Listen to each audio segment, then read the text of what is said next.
Welcome to Not Milk Never Milk. Subscribe if you're lactose intolerant. You begin by confirming prerequisites, Visual Studio 2010 and the matching NET framework.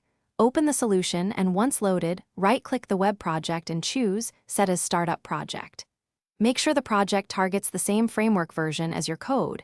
Mismatches cause runtime errors. Next, inspect web. Config for connection strings and ensure a default page or route exists.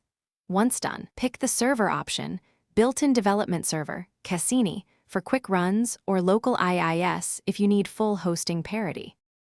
You now build and configure the runtime environment. First, choose Build Clean Solution, then Build Solution. Resolve compiler errors reported in the error list.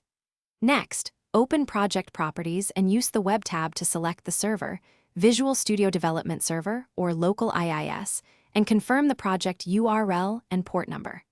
If targeting local IIS, create a virtual directory or application under default website. Assign an application pool using NetV4 and ensure folder permissions allow the IIS worker process to read files. You finish by running and debugging. Press F5 to launch with the debugger attached, or Ctrl plus F5 to run without debugging. Visual Studio will open the browser to the project URL.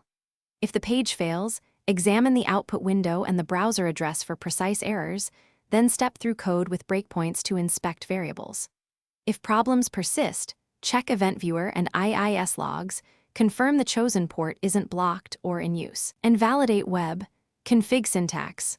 A quick tip, recycle the app pool and clear the browser cache before retesting. Thanks for watching. If this was helpful, leave a like and consider subscribing. See you next time.